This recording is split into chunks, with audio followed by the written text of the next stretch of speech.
You think you know me?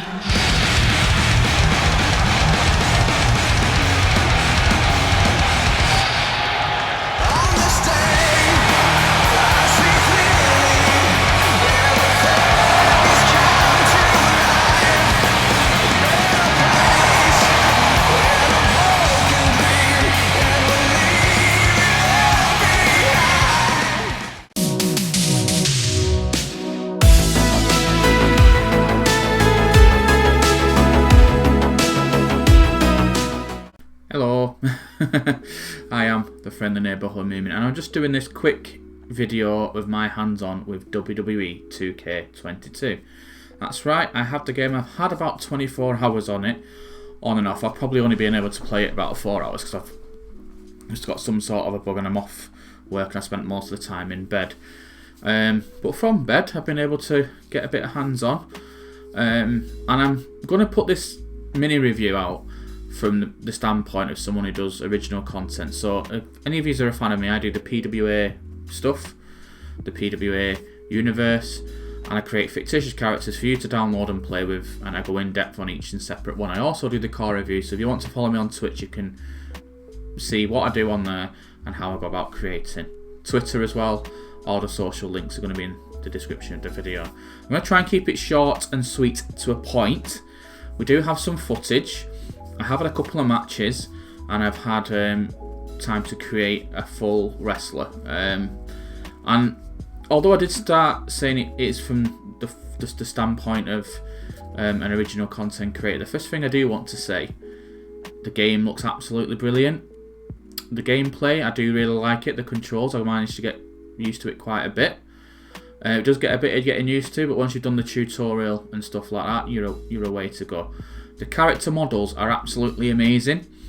Even from my 1080p monitor, I can see it is absolutely amazing. And when I upgrade, I can take full advantage of it.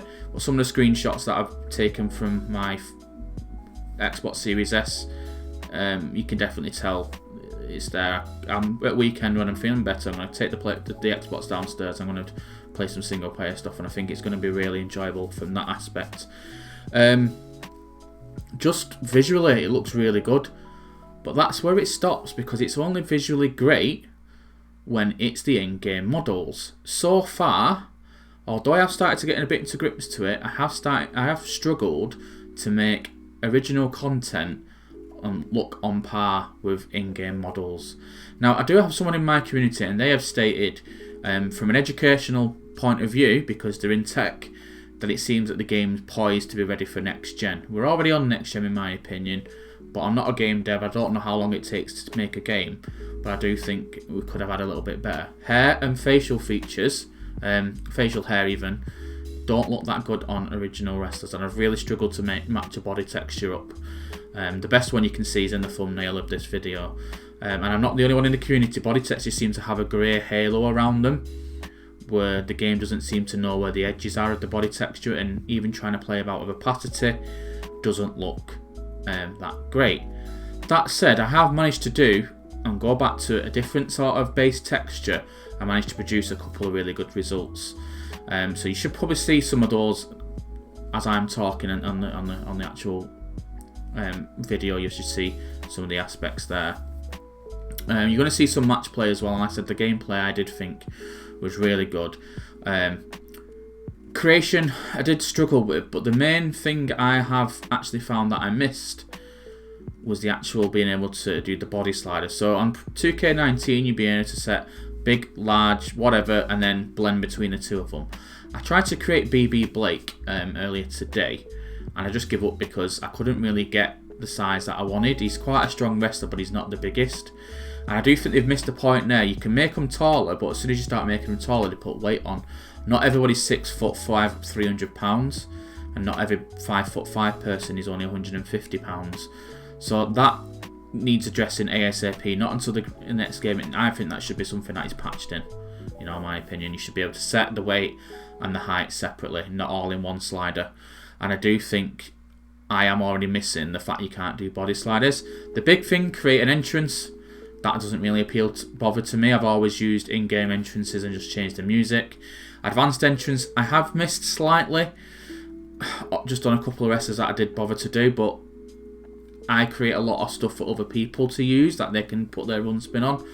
So I haven't missed that. I'm not someone who plays online, and most of the time I ended up skipping entrances anyway in previous iterations. But in all honesty, like I said, I've got someone who's quite knowledgeable on the subject of gaming tech, and they've advised it seems it's poised, ready for the future, so it's a really good foundation. I am, in all honesty, sick of hearing that. And I know there's some people within the community that have actually been lucky enough to, be actually part of the game and work hands-on, and they said it's in good hands. So fingers crossed it is, and it is a good standpoint for the future. But there is other games on the horizon. So I do thank you for watching this video. Sorry it's a bit somber than most, and I'm trying to do it all in one take, but I've not been very well. So that's my mini thoughts anyway. I will do a full review hopefully by the end of the week, after I've had some more time hands-on. I have already seen some what looks good from Diffract. Is Chris Jericho, he posted on Twitter today, looked phenomenal. Speaking of Twitter, all the social feeds are going to be in the description below, and I really hope to see you on a stream soon when we start doing the core review over the next week or so. I'm the friendly neighbourhood Moomin. I'll see you on the next one.